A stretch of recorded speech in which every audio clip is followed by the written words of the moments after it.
evening, everybody. Good day, good evening, good night, whichever and whatever suits where you are in the world. Welcome to the OM System Ask Me Anything. We're really pleased to be here. We really love these sessions and we hope that you do too. And if you do, give us some love, subscribe to the channel and put your comments in and say, yay, we love it. It really helps. Obviously, we're here to ask lots of questions. We had a theme for April. I know we're at the end of April now, but April was all about spring flowers and insects and bees and things coming to life. So we chose a macro session. We always get asked lots of questions on macro. I'm not here alone. I'm here with my awesome team from around the globe, and stopping in for this beautiful, wonderful session from the US is our wonderful Mike. Hey, Mike. Hey, Claire. How you doing? How's everybody doing today? Really good to see you a couple of weeks ago. How is sunny US? It is actually sunny today. It's nice. It's really nice to see the sun. Yeah, we have sunshine as well, and it's like, yay! It's amazing. I know. I've been waiting for this. Yeah, it's spring. So Tito was going to join us, but Tito has suffered. He's part of the Portuguese and Spanish outage that has happened. He may be in on the text and the questions. You never know. We may see him pop up, but he's got no internet or 5G. And I appreciate you stepping in, Mike. It's always good to see you. Always good to see you, pal. Anytime. We have our awesome Tom hailing from Czech. Hey, Tom. Hey, Claire. Hi, Mike. Hi, everyone. Lovely to see you. Everything is blossoming, as you just said. So many flowers, so many insects everywhere. I mean, this is really a macro season. And obviously, everybody's sneezing. I mean, all allergies. So if you came to the photography show at the Excel Centre in London, you would have met Tom, because Tom came over and helped out the UK team for the 4 days at the photography show. So some of you now have met Tom in person, which is great. Coming to the bird fair, you'll meet Tito. Thank you for inviting me, Claire. It was really enjoyable. It was fun, wasn't it? Yeah, it was a great time. And last but so very not least, our favourite Pole, all the way from Poland. It's our gorgeous PJ. Hey, PJ, how are you doing? Hello, everybody. Fine. I have my macro setup. I am ready to every question, but of course, I will be pushing 12 to 100, also to macro. Nice. My favorite lens. Always discussion about this lens. Well, the thing is, it's one of those things, when we talk macro now, it isn't always about that one-to-one, is it? It's so many other things. I mean, I've got the 30, the 60 and the 90 all ready to rock as well, you know, if you want to see the differences. 90. Guys, let us know where you're from. It's always good. I love to see you chat yourselves in the chat, always answering each other's questions. We will go through as many questions as we can. But thank you for joining us. As I said, it's always wonderful, and we hear great comments afterwards from all the teams that you guys love these sessions. So we do appreciate you joining us. And should we jump straight into a comment now? Here's Ethan. Ethan, hello. We know who you are, Ethan. How are you doing? Now, I'm going to I thought we'd answer this one first, because I know we have covered it in the past about when technologies could or would love to be joined together. And, you know, like I say, Ethan, with any of these two techs that can be combined, it's always about processing power. And I would imagine that this type of thing where you have high focus bracketing in high res mode is technically available, like it's technically there, but it's about bringing it to market. It has to be a marketable product, you know.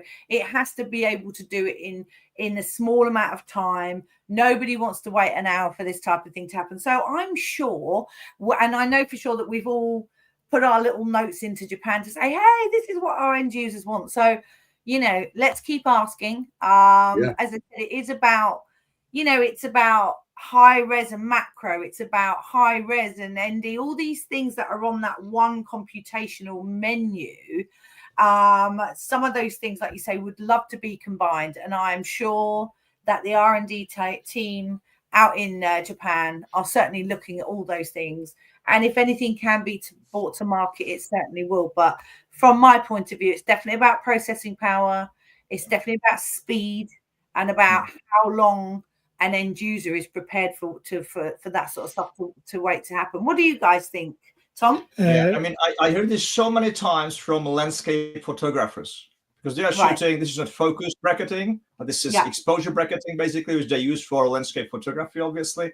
But they also want to combine it with high-res mode. So this is basically the same thing, only for different genre. So if this would be available in the future, I mean, so many people will be pleased, and myself as well. Yeah, it'd be crazy, right, Mike? Mm-hmm. Yeah, I agree. Not just with the macro and the, like we just talked about, the focus bracketing and high res, but with other computational modes as well. I think we all would like to see more combination. I think it's just that right now you have, we're still limited on the processing, even though it's gotten faster in the industry. It's still not as fast as it'll probably get in the future. So, and battery power as well, right? You need to think about power, processing. Oh yeah. Yeah. What about you, PJ? I give you some example. I did tests of meeting bracketing with high-res mode a few years ago. I did 10 high-res mode on macro. I don't know in English this head for tripod when I can move camera forward. And after that I did bracketing stacking of these 10 images. My MacBook with M1 processor and 60 GB RAM take 40 minutes to combine this to one image from only 10 high-res mode to one stacking. And we should think how long it take for processor from camera. I think this will be hours of this to function in one picture. Yeah. And one thing is the speed of the processor, and second, obviously, is also the size of the buffer, right? We have doubled the buffer size from OM1 to OM1 Mark II, and it has brought us a couple of very nice, interesting features to OM1 Mark II. But basically, still, it's probably, I'm not a technician like from the development point of view, but probably it's still not enough for this, because otherwise I think it would already have it. Yeah, I agree.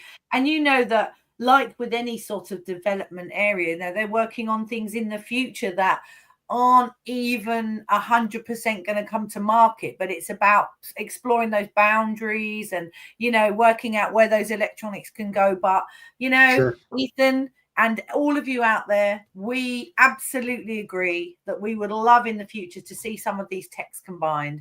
And I know for sure we are the company that innovates. We've innovated more of this computational photography genre than any other brand.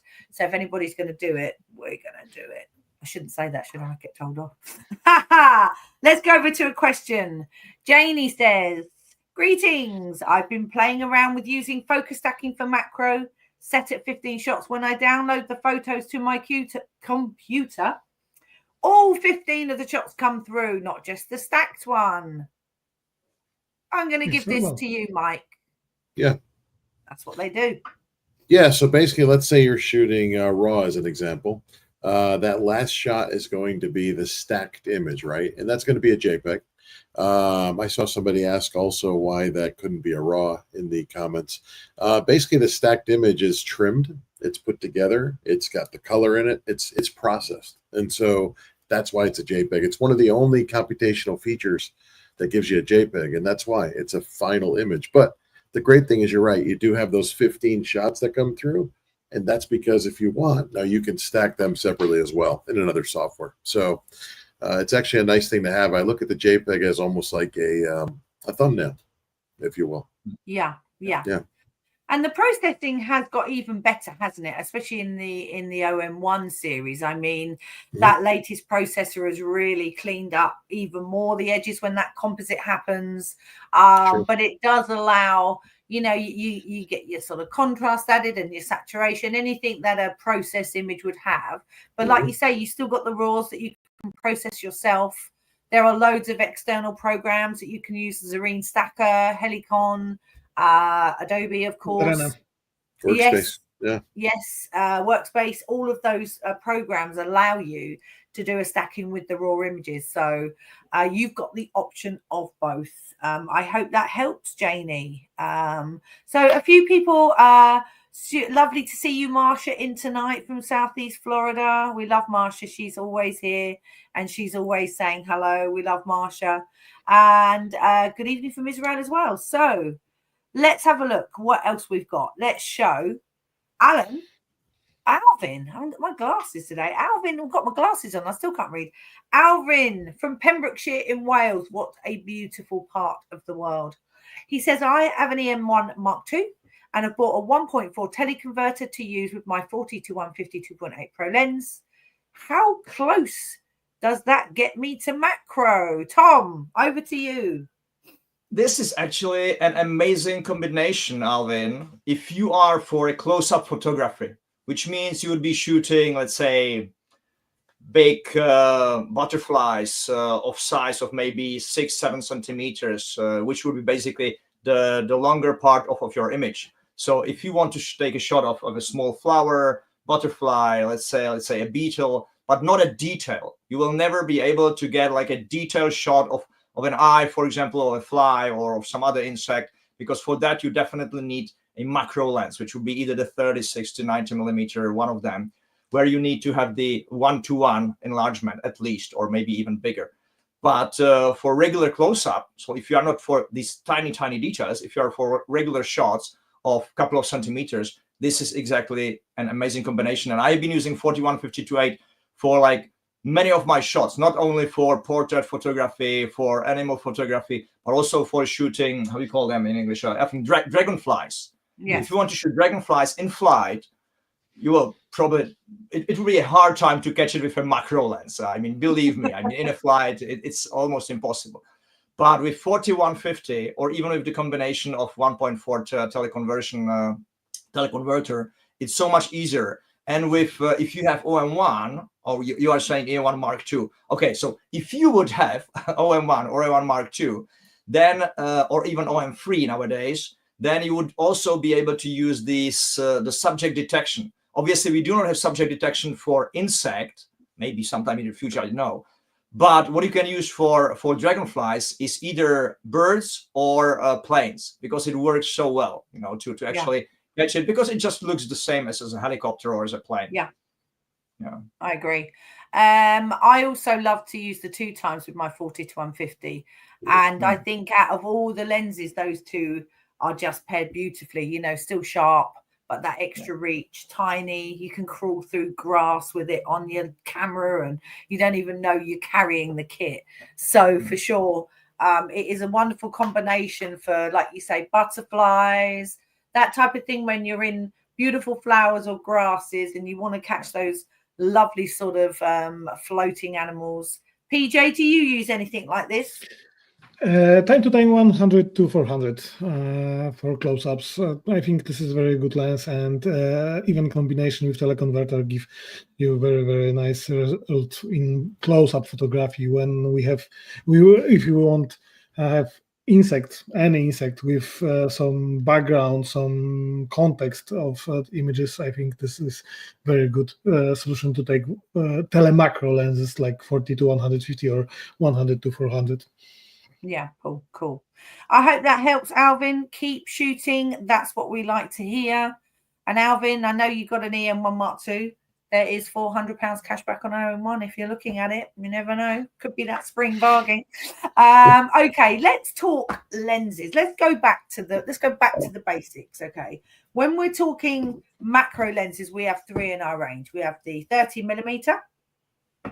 We have the 60mm, very popular. This one is sort of the oldest one, this one's been around since the early days, since EM5 was launched. And then our latest Super Beast, which is the 90mm macro. They're 3 different prices, but they all work differently, don't they? They all have different technology. The 30 is what I call the run and gun macro. You put it on, you press the AF, you can get up to 1 millimeter away. And as long as you've got enough light, that is a brilliant way to get into macro, because it's so easy to use. You don't have to think about focus limiters or 1-to-1 or all these magnifications and all that sort of tech stuff, which can start getting in the way of your photography. But if that's what you think, I don't want to muck around, I just want ease, that's great. But of course, you don't get the magnification. You get the close up, but you don't get the magnification, which means that the products or the things that you're shooting are larger. So with that in mind, Larry says, I have a 60mm macro lens on my EM5 Mark III and I would love to own more. So this lens is an absolute steal. I mean, especially for the money that it is. It is so incredible, but it isn't such a run and gun lens, is it, PJ? It's not as easy to use as the 30mm.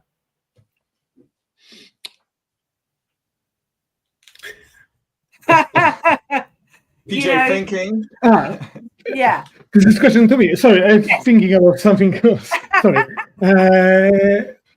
For me, the most universal lens is 60, to be honest, because we have very long focal length. We have very big distance to objects, mostly very important if we taking picture of insects. And 60mm is very simple to tuning, because if we put some third-party company tubes for 60mm Raynox lenses on it or something like this, you can have bigger magnification and still very, very good quality. And I think this is the most popular and useful lens in our portfolio, because 30mm is very nice, very sharp, very good lens, but in my opinion, is not user-friendly if we want to take a picture of insects, because we need to be very, very close to object. Of course, we have 90 super lens, superb lens, the best lens in our portfolio, but it's very big. It's of course very expensive, and I think 60 is this very, very good lens, a starting point in macro photography. Yeah, that's true. Yeah, and the 60 works in a slightly different way with the others, doesn't it? That you physically, I mean, and it's so tempting when you put the lens on the body to just tap away at the AF straight away, isn't it? Because that's what the natural thing to do is. Yep. You put the camera up, the first thing you do is you get your finger out and you press the autofocus. And if your lens focus selector isn't in the right position, the camera can start to hunt. And that's when people get a little bit confused about distances. So, Tom, tell us your technique when using the 60. I mean, yeah, I was just about thinking how to show it properly, but I'm not sure if it's going to be visible. Yeah. Let me just try to focus a little bit more. Okay, let's just focus here. Basically, on top of 60mm lens, there is this see-through window, right? In the see-through window, you can see what your magnification is, if it's 1-to-1 or if it's let's say smaller magnification. And the way it works actually is that on the side you do have this very small, let's say, how you call it? We call it a lever, or lever, where you define the distance you would be focusing at. Okay, but if you want to really use the biggest magnification of the 60mm macro lens, you need to hold it for a while into the 1-to-1 position. And what happens is that basically in this see-through window, the red line will actually go all the way up to 1-to-1. But then the distance from the lens is basically fixed. So what you need to do now is you need to, let me just zoom back again. You need to have a specific distance. So basically now you are looking into the viewfinder or on the LCD, and you are getting closer or farther from the subject until you see it sharp in the viewfinder. Once you see it sharp, then you can focus, then you can half press or fully press the trigger and get your 1-to-1 shot. Because otherwise, if you would go farther, you would still be able to half press and focus properly, but you will also see on this chart that it's not 1-to-1 magnification anymore, and it went down, for example, to 1-to-2 or 1-to-4. So there is definitely a specific distance from the front lens element to the subject in 1:1 magnification. That's why it sometimes could be a little bit confusing for somebody who wants to achieve the biggest magnification on 60mm macro lens. But once you know this, it's so easy to use, really. I mean, yeah, I've never had a problem with focusing with 60mm macro lens in the biggest magnification. Yeah, I think for me, when I first started using it, if you're not at exactly the distance, say for instance you're because you have four different settings on there, and if you're not a 1:1 and you're slightly out of 1:1, it drops out and you're like, why? I'm trying to get really close. But that's because you've either tried to press the AF when the camera's out of that distance, right? So you need to get within that distance and then tap the AF. So it is about moving backward and forward a tiny bit in the beginning just to get your product or your subject even product in semi-good focus, and then the camera will kick in, right? Yeah. Mike? And also when we are speaking about agree. the distance, the shooting distances of the difference between 30, 60, 90mm macro lens, obviously the 30mm macro lens to achieve something like 1:1 magnification means that you would need to be very, very close to the subject, right? Sorry for Polish text, but I can show this from my presentation. Perfect. This is 1:1 distance for every lens on our portfolio. 30mm, 60mm, and 90mm with the same magnification give you working distance like here. Nice. From my Polish presentation, sorry, but everybody I think know what it is. Yeah, and it perfectly shows, PJ, it perfectly shows that basically the difference in the distance from the subject and the front lens element between 60 and 90mm lens is not that big. You know, they are basically almost the same distance. Obviously, from the sensor, it's much farther with 90mm lens. But it's not what actually matters, right? Because what matters is the distance of the camera from the fly or from some other insect, which could be scared if you are getting closer and closer. So obviously 30mm macro lens for shooting living insect, and we do shoot living insect, obviously. We don't kill insect, then it's, let's say, more difficult. While 60 and 90mm lenses are much better. And 90 is even better because it will give you, let's say, how you say it, narrower angle of the view.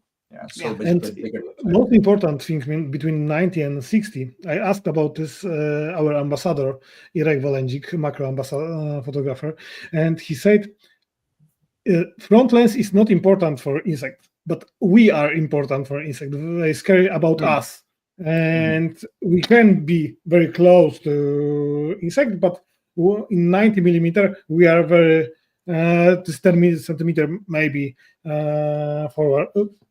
Backward than in 60mm. Interesting fact, if we put MC20 to 90mm, working distance from front of lens to insect or for our subject will be the same, but magnification will increase 2 times. Yeah, and this is the thing, there's a big difference between magnification and macro distance, right? And I think that's the thing. So you can take, you know, with the 90mm and the 2x converter, you can take, well, not even without the type 2x, you can take incredible magnified images of things like snowflakes. Even with the TG7, did you know that our compact camera, TG7, let's not forget that little baby, has the most incredible microscope mode, which blows your mind when you play with it. Whenever I demo it and I've got a family, you know, if you've got the mum and dad that want to talk about interchange lens, I just give the tough to the kids and they're like gone, you know. You can talk to the parents really easily if you give the kids a tough, because the magnify on that is absolutely amazing. Okay, now what I think we should do is, while I'm just resetting myself, going through some comments, Tom, we've got a video from you of how to, I'm going to remove everybody, I'm going to remove us all. Right, yeah, I'll put it to the stage. Okay. Basically, the video itself, it's not like video where you would hear me talking. You will hear me talking now. It basically simply explains how to set up the focus stacking and focus bracketing on our OM1 and OM3 cameras, because as you probably know, some of the computational features we cannot show you live in these live sessions like this YouTube AMA, because they are not compatible with a HDMI cable. So as soon as I would connect HDMI cable, I would not be able to show you how to set up the focus stacking bracketing. And that is the reason why I pre-recorded it. So basically what you do is you go to the computational mode in this part, and you go to focus stacking, where what you need to do is you need to turn it on first. So basically the first part is you switch from off to on, which means that you are basically activating the focus stacking mode. And then you have got several options to choose from. One of them, obviously the very important one, is how many images you want to shoot, because you can shoot anything between 3 images, because this is the minimum you need to shoot to stack images, up to 15. Yeah, the camera itself will not stack more than 15 images, but you can obviously shoot more, but this is a different mode, which I'll show you a little bit later. What's also important is that you need to set up the differential, which is basically the distance between one and the second and the third and so on images, because it can be 1/10 of a millimeter, it can be 1/100th of a millimeter. Obviously, we don't know the number, or we don't specify this number in millimeters or in any type of scale. We just say narrow or wide, because the distance between one and the second image very much differs on several, or depends on several points. One of them is the focal length, whether we are using 30, 60, 90 millimeter macro lens, for example. Also, it depends on the aperture which you have set up, because it will be totally different if you are using, for example, 2.8 aperture, or if you are using 8.0 aperture. And also the differences in the distance, from which distance you are actually shooting the subject. So there are so many differentials which can change this narrow and wide distance from one to the second image, that we have never put any kind of table, because it will be like thousands and thousands of figures in it. So basically you set up the focus differential in here, and then if you are using flash, which is not compatible, like not communicating with the camera itself, which obviously if you would be using our proprietary OM system flashes, or flashes which are compatible with Olympus and OM system cameras, then it's okay. But if you are using a different flash, then you need to make or let the flash recharge from one image to another. So this is why there is this third option. If you are really into macro photography, then what I strongly recommend is that in this part, which is our basic display, which you have under the OK button, in this circle, you have the option to set up your buttons. So I strongly recommend that you set up either focus stacking or both focus stacking and focus bracketing to one of the buttons. So basically what you would do is you would, for example, just choose this button and you go to this mode. So this is the focus stacking symbol right here. And once you press OK again, then you will immediately see that it's basically dedicated to this specific button.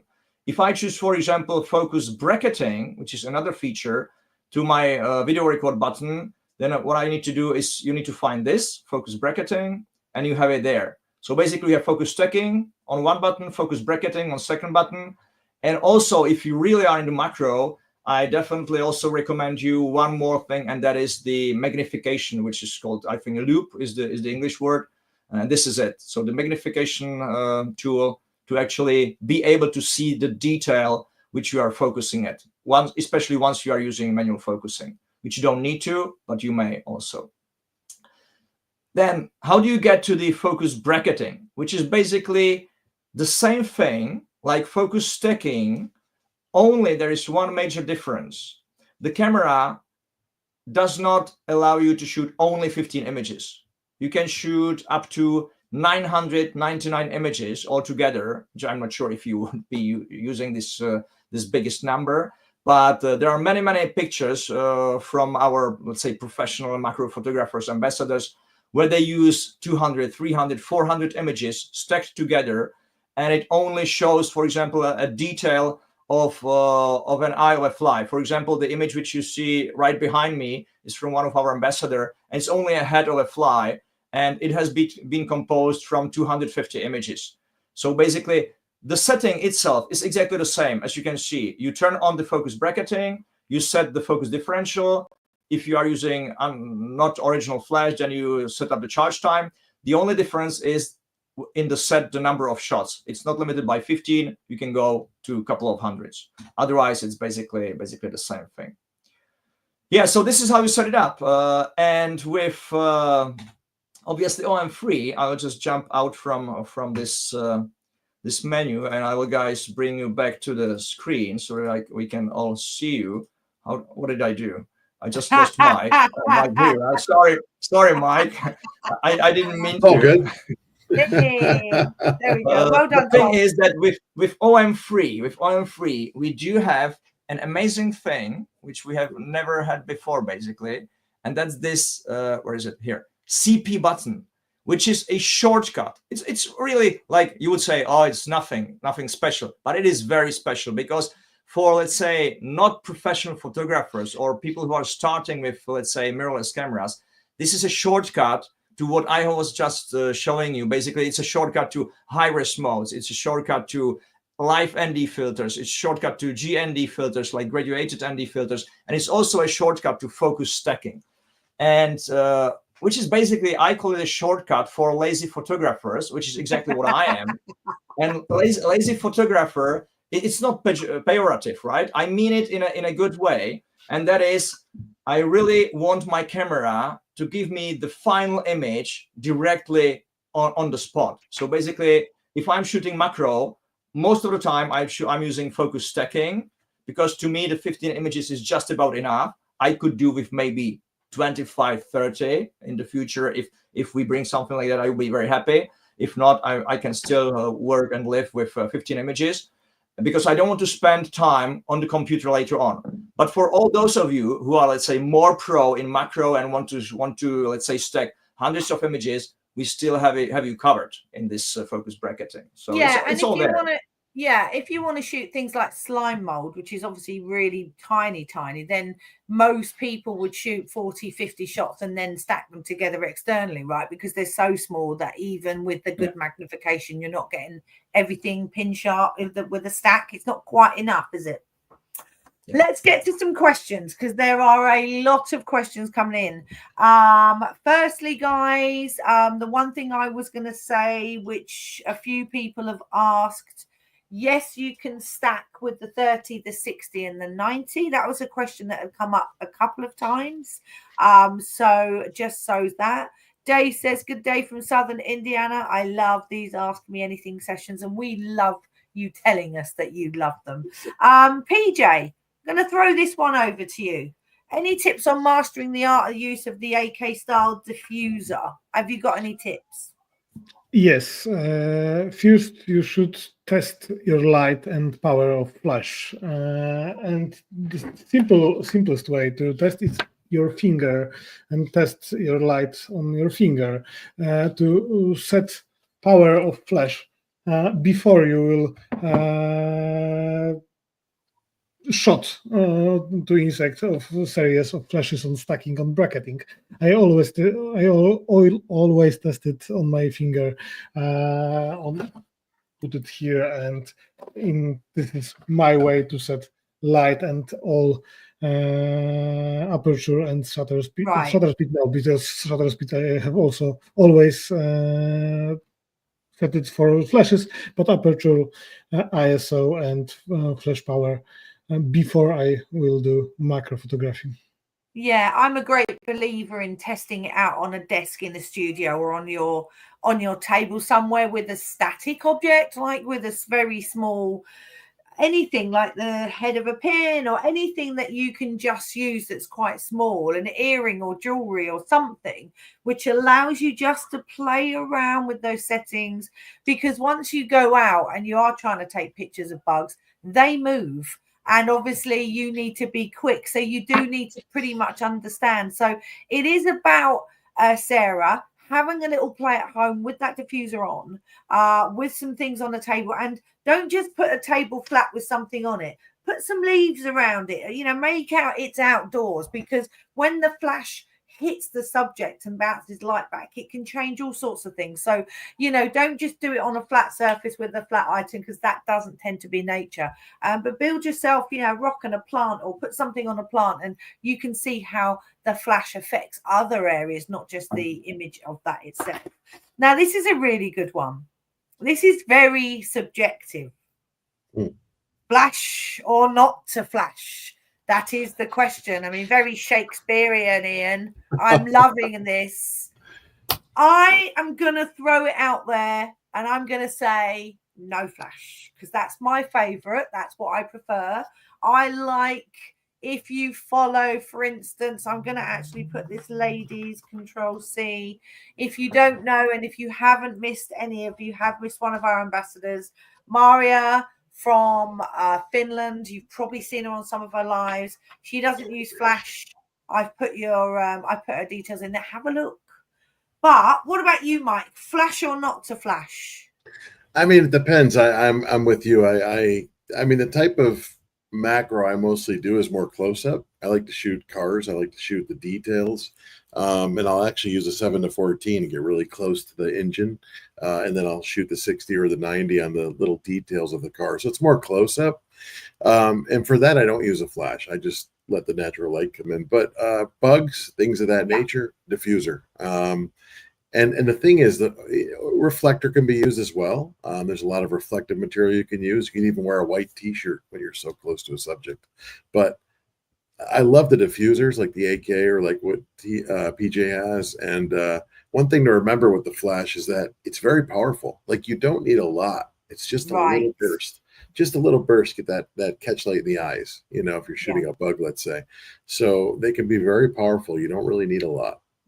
And there's you know, insect photography, especially macro insect photography within the OM system community, is huge. I mean, you have, and I've put his Instagram in there, Chris McGuinness does a lot with flash, that full frontal. Don't, if you are scared of spiders, I'm just going to give you a trigger warning. Chris McGuinness does have big-faced, hairy spiders on his grid. You know, so it's quite popular because that's where you get the detail, right? Yeah, definitely. And I know somebody, not to get off subject, but somebody had mentioned earlier the best time to photograph bugs, and it's really mostly in the morning because they're not as active. It's a little cooler, so less active, and you can, you know, capture them. And in the morning they tend to be covered in dew, which means they're heavier, so they can't fly off. They need to dry off. So if you want to get damselflies and dragonflies, early morning shots, head out over to someone like Andy Sands photography on Instagram. He does loads of bracketed shots of incredible insects that are covered in these hundreds and hundreds and hundreds of dots of dew, and they are beautiful. I mean, I've seen them printed literally to A0 and bigger, which are stunning. Okay, let's have another. We'll try and fly for a few more questions. So Ian, so Tom, I haven't asked you, flash or not to flash. Come on, give us your answer. What's your favorite? I mean, I was just about getting ready with this presentation of my Slovakian ambassador. He's an amazing, very young guy, and he's shooting. I mean, if I show you, for example, this is exactly the type of images that Mike was talking about, right? Yeah, nice. And I know that Richard Kubica, you can see his Instagram here, Richard Kubica Macro. He is, most of his images, I mean, macro images, shooting early in the morning, really, when all the flies and all these insects is like kind of frozen, you know, not really moving. Yeah. And in that case, you can really take maybe 50, 60 stacked shots of this image, for example. And then this is exactly what you get. So basically, these are the details which we definitely want to see if you are speaking about one-to-one macro, right? But as I said, I'm the lazy type of photographer. So Mike, as you said, you are more like a close-up type of photographer. And this is exactly what I am too. And if I do macro, then I'm probably not shooting this kind of details, which is amazing. I love these shots.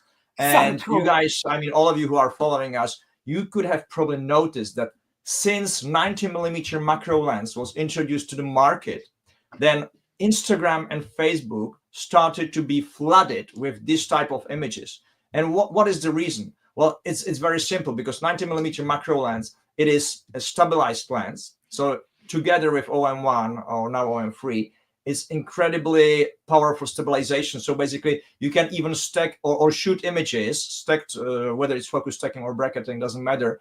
Handheld, you don't need to use tripod. Obviously, once you would be shooting maybe 80, 100, 200 images, then everybody would recommend put it on the tripod. But as the cameras are so powerful that they can shoot within 1 second, they can shoot basically 50, 60 images in a row, in a sequence. So it's so fast that you would be able to take this kind of images I was just showing you very easily and really handheld.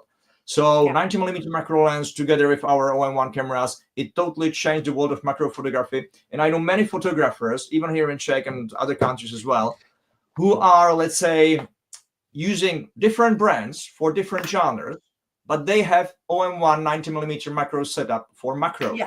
So this really changed the world of macro photography. And it's so easy, basically. I mean, everybody who just spends time on it could do the images that we have just seen. Ago. Wonderful, wonderful. Wow. Okay, let's keep plowing through some questions. I always say the macro sessions always go really well because we have some new users. We have people maybe that have done some wildlife photography, and now because they've seen what the macro capabilities are, they've bought a macro lens and they're just trying out. So I hope you are all enjoying the sessions. Now, 2 questions. A couple of people have asked, good afternoon, how good is the Zuiko 1240 Pro for macro? PJ? Honestly, I never tested that. If I'm using no macro lenses, it's always telemacro, like 100 to 400, 40 to 150. Time to time for special effects, I'm using very wide angle lens like fisheye 8mm because I have very close distance of focusing, or 714, but never used this middle range zooms like 12 to 40 or something like this. Of course, with 12 to 100 on beginning of the life, this was a small joke. I'm preferring long lens or wide angle lens for if I want special effect in macro. Yeah, I mean, I've been on workshops where all my macro kit's loaned out and I'm left with the kit 1240 lens, and I'm like, oh, but you can do excellent macro with the 12 to 40, especially if you're going to do focus stacking. There are opportunities to do things. So yes, for sure.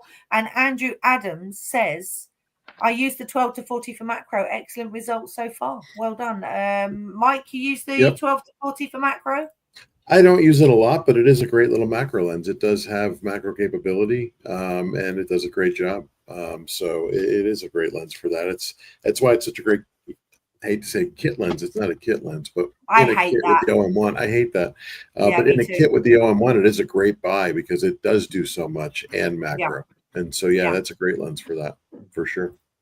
Okay. Emma says, can you still get good macro from the older OM5 Mark II? Yes, you can. And you can use any of the lenses, Emma, that we've spoken about. You can use any ones, the 1240s, the 40 to 150s, the specific macro lenses, the tele macro, all of those fit, and all of those will still do, incredible macro work. Some of the focus stacking is a little limited on the OM5. I think the 5.2 was the first one, right? It was the first one that had stacking and bracketing. The first one that did stacking, right? Yeah.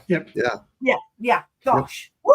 So yes. But the limit was not 15. The limit was, I think 8 12 or 8. 8. Yeah, 8 images. Yep. But it does a great job. Yeah. Sue says, this is a good question. Are we going to get inset recognition in the OM1 Mark III? A, we don't know if there's an OM1 Mark III, and B, wouldn't it be nice to get inset recognition in all of them? I mean, we still haven't got that full animal recognition yet. So listen, again, we don't really know what's coming. We can't comment on future R&D, but we're with you, Sue. We want all of it.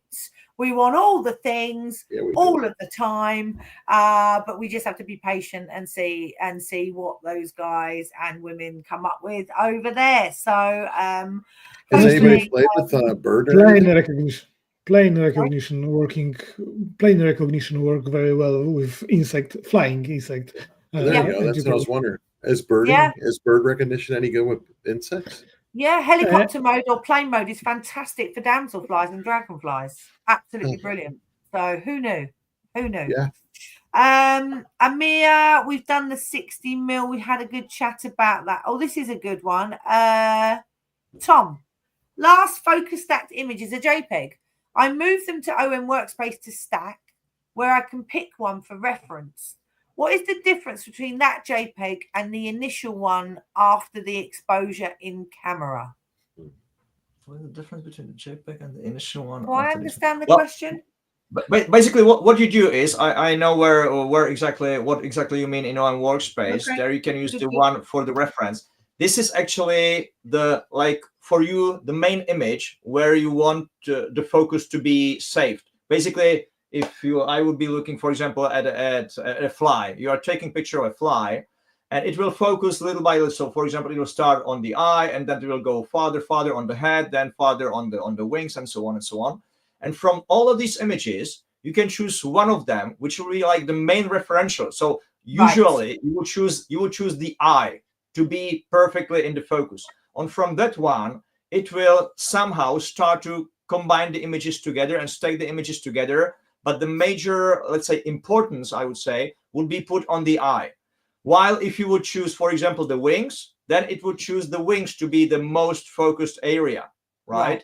But obviously, most of the time when we are shooting any kind of living animals, whether it's insect or cats, dogs, whatever, we do concentrate, like with human beings, on the eye. If the eye is in focus, then you can say, okay, the picture is technically good, technically perfect.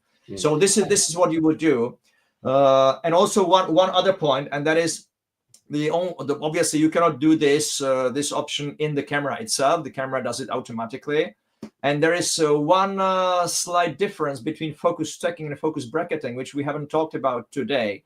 And that is that focus bracketing, where you can choose up to a couple of hundreds of images. Basically, you focus at a certain distance. Let's say this will be my distance. And from this distance, it goes farther and farther away from the camera, from the lens.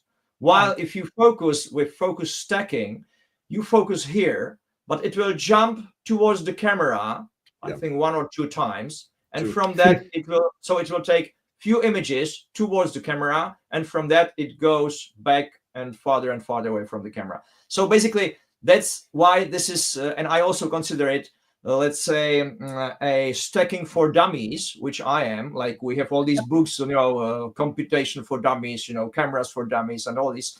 So this is for dummies, because sometimes as a beginner in macro photography, you might be focusing in a wrong place, So this is basically the reason why it jumps towards you a little bit, and then it goes away from you. Cool. Well done, Tom. Amazing. A couple of people have asked, are we recording? Yes, this will be on YouTube forever. If we don't get round to answering the questions, we all go in and answer the questions over the next couple of weeks, because some people come in and ask questions a week later and watch it later. This will be streamed a few thousand times, so bear with us if we don't go in straight away, but we do go in eventually. The great quote from Andrew: I use 2 extension tubes for macro with both the 40 to 152.8 and the 300 f4. Plus the 1.4 tele, and the results are spectacular. So, we've spoken about macro lenses, tele macro lenses, we've spoken about the converters, but there's also tubes, hollow tubes, which increase your magnification. And again, we don't make those as a company, but I would urge you to get sort of semi-decent ones so that, they don't rub or mark the back of your lenses. Try and get metal contact ones. There are some sort of cheapy ones out there, but they don't tend to last very long. So if you want to match the quality of your body versus your lens, make sure you get some really good extension tubes. That would be my one recommendation. One thing about extension tubes, you must remember extension tubes in 99% don't have water sealed And if you're using camera in raining condition, on wet condition, you shouldn't use extension tube, even if you have a water sealed camera and water sealed lens, because this one part will be not water sealed, and this is this weakest part of whole your setup. And I think this is not a good idea to use this setup on rainy condition. Good point, because like you say, we're supporting IP53 on a body and a lens, and then you break that IP3 by putting a non IP3 product, and then you're like, wow, my lens isn't working, my body isn't working. And this is why 90mm is the best lens, because it's everything inside one tube, a very big magnification, image stabilization, fast autofocus, and this is king of the macro. It's actually good that you mentioned the weather sealing, because we should also, let's say, tell everyone that 30mm macro is not a pro lens. 60 is not either, but it is weather sealed. But 30mm macro lens is not weather sealed. So watch out. I mean, if you would be using 30mm macro in let's say, raining conditions or in some kind of, I mean, your hardcore macro in the rain people are probably going to go for the 90 or the 60. Maybe your fair weathered macro are going to go more for the 30, right? But the 30 is a great addition if you want to get into it. Right, a few more questions. We are already 50 minutes in. Stefan from Germany. Hello, Stefan. I hope you're well.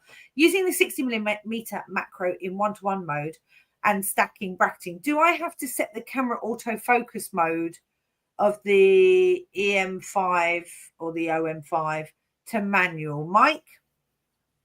You don't have to. You can. What'll happen is, like we talked about with the spring-loaded focus limiter, if you hold that limiter, which is why it's spring-loaded, to 1:1, you can basically move that camera right in and out, and you're in like a manual mode at that point. However, if you do put it in manual focus, it won't jump out of 1:1, and you can manually focus that. So, but you're such a finite area in that 1:1. You know that. But I just use the spring, get right in there with the camera. Yeah. Okay, so Tom, have you got a camera we can show focus peaking? Because I think focus peaking would be, if someone's got a camera plugged in. I don't have my Blackmagic A10 Mini because I gave it to Fanny, so I don't have anything to plug in anymore. Got to buy a new one. But let's talk about focus, because obviously when you want to manual focus, there are a couple of things.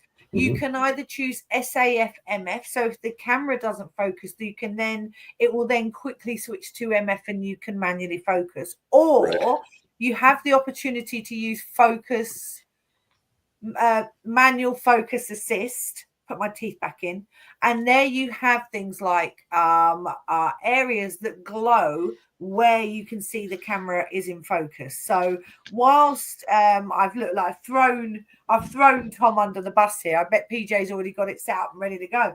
I've thrown Tom under the bus here. Go on, Tom. Yeah, I have it. I was just switching to English mode. So of course. Right. Okay. So let's go to manual focus assist. So I'm going to take everyone else off so that we are a little less big in his. Yeah. So basically, if we go to the menu, to the focus peaking settings, and we choose let's say the red mode, for example, here, then you can still choose the intensity of the color, which you can go all the way to high if you want to. Then I have it set it up, so I will go away from this, and let me just take this old OM system catalog, which I have here ready for this sort of things. And let me also switch to the manual mode, which I will do straight away right here. Okay. So basically now, when I will start using the, did I turn it on or off? Sorry. Let me just put the card in because I didn't have any card in. That's one thing. And second, let me just check again if I switched it on. Peaking settings. Peaking setting is on. Okay, let me go back and MF assist peaking on. Okay, I didn't turn it on, so now it will be turned on. So what will happen now? Once I start using my my manual focusing ring on the lens, then this is exactly what's happening. You can see the red part, which is in focus. I'm just shifting my manual focusing ring from one side to the other, and you see what happens. It shows perfectly the area which is in focus.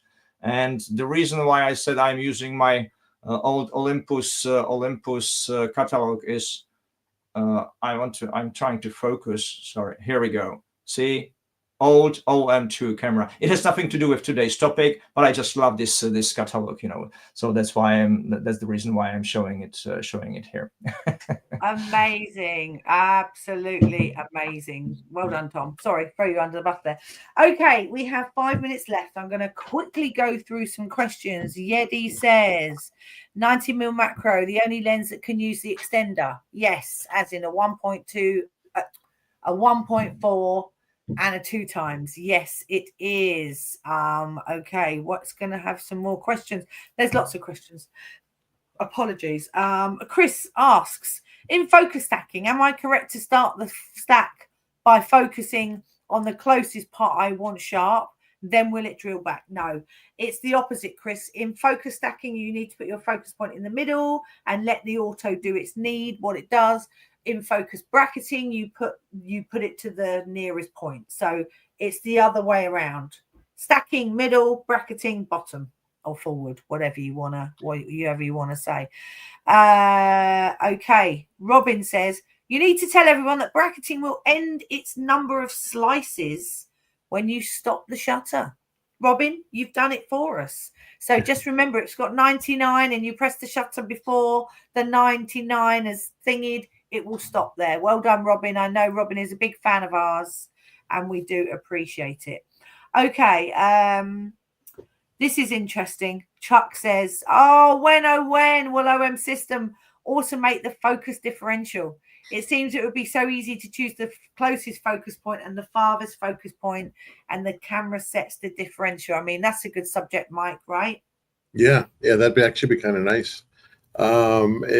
Because the differential, I mean, everything you set when you're doing, like, say, bracketing, the differential, your aperture, I mean, everything you set changes everything completely. It's wild. I mean, if you look at a flower petal and you just change those things, the differential, the aperture, the amount of pictures, totally different. So, but that is an interesting concept. Yeah, and anything like this, we always put in our little book. So, Chuck, hey, your points have been noted. Now, we got a quick one from Valley. Can you discuss the 90mm, please? As this is the lens that I'm considering purchasing. I mean, it is the creme de la creme, Valerie. Apart from the fact with the 2 times, it gives you 8 times magnification in 35mm terms, which there is no other product on the market like it. Okay, you get a lovely space between yourself and your subject, so allowing the light to flood through between and giving you a much faster shutter speed. What I love about the 90 is it's as easy to use as the run and gun 30, but has the incredible focus limiter of the 60. So it's almost like those two technologies combined in like a superpower. And for sure, it is incredible. I remember when this first came out, we were all just blown away and still are blown away by the achievements you can get with this lens. So for sure, Valerie, easy for me to say, but check out, I'll put a load of Instagram people in here that use the 90. For instance, we've got one of our guys in the UK. His name is David Hamilton, and he is called We Mad Beasties in a Scottish accent, which I can do. Are you We Mad Beasties? Fantastic. But you also have ambassadors from all over Europe and USA that can help you out there. Okay, honestly, right. Sorry, Claire, when you are speaking about these ambassadors, I can hardly remember that somebody is actually still using 30 or 60, because they're all using 90mm since it was launched. Right? Yeah, it's true. I know, right? I know, right? I mean, it just proves it. I mean, 90mm macro lens is just amazing. Even the focus. I mean, macro lenses typically they do focus slower, but the focus on that 90 is quick for a macro. So quick. Yeah, So quick. Okay. Right. From my side, I have a few things to talk about. We have got a cashback running in the UK. It is on the OM1 Mark II and the OM1 Mark II Pro kit. And there are 6 lenses in the cashback lineup. In the US, it's slightly different. So if you hail from across the pond, you do what we call instant save, don't you, Mike? So you don't have to do the cashback. It works slightly differently. So the first one is in the chat is the European version. The second one that I'm going to post is all about instant save, and the promotions across the pond are different. So I can't apologize for that. That's just the way the market works. And they're in there. All right. So take a look at those promotions. You haven't got long. There are not going to be as many lens and body cashbacks this year. We've got lots of different things coming up to promote things throughout the year. So it's really exciting from our side. But what events have you got coming up online? Have you got anything coming up, Tom? What have you got in check first? You got some macro things coming up, right? Yeah, I mean, macro things. If there is somebody listening from Czech guys, which I doubt, but if yes, then I think there is still one place left on Monday macro workshop, which we have in Botanical Garden in Prague, just right after the weekend. And nice. Tuesday we are going to this butterfly house to shoot butterflies as a macro, or rather close-ups, let's say. So basically, the first day will be dedicated to macro lenses mostly. And the second day we'll have a chance to test more, not only macro lenses as well, but also the telelenses and their, let's say, close-up capabilities. So it'll be amazing 2 days. Yeah. Wonderful. I had launched a poll 21 minutes ago. Out of the 300 people, 129 have answered. Appreciate that. Jess says, are you an OMSYSTEM? Yes. OMSYSTEM user. Yes or no? Thank you for appreciating you for doing the poll. We get to do that poll every time. PJ, what have you got coming up? This is problematic because all my Zooms for next 2 weeks are fully booked, and I don't have space for next people. Tomorrow I will have OM1 first part, OM1 and OM1 second menu classes first part. Second part about autofocus is in next week. In 30 of May, I will have also long exposure and landscape photography with our friend Patrick Erbetowski, and at 28th of May, these two are, I think, not fully booked, and there is some places. And 20th of May, I will start our photo walk series with OM3 in 7 cities of Poland. Yeah, perfect, cool. And from myself, I can't even remember. I've got some things coming up, some OM3 classes. If you bought an OM3, want to learn more about that, they're coming up. Just pop. This was random, but I thought I'd want to ask this because this is quite relevant. 100 to 400 for Telemacro. When is the Mark II going to be available? It's already available, Malcolm. And it's brilliant. I love using it. The image stabilization, it bites like a Jack Russell. It's fantastic. So I love that.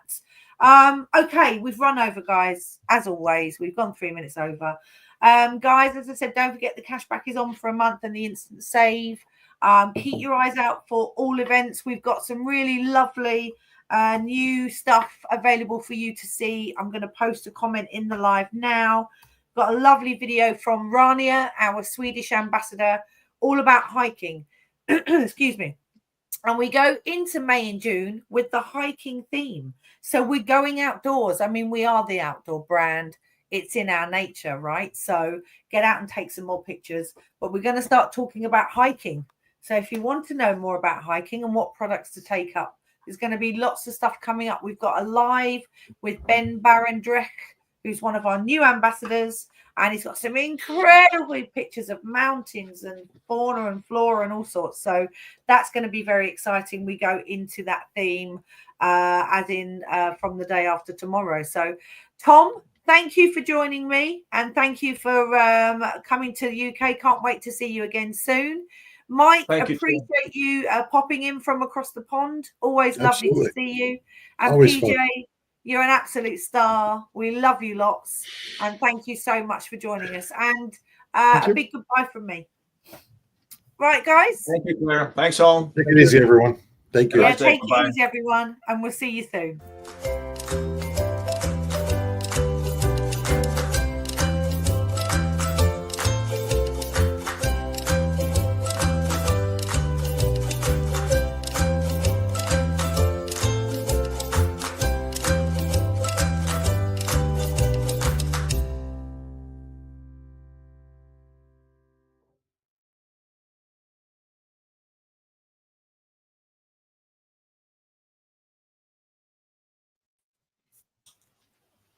All right.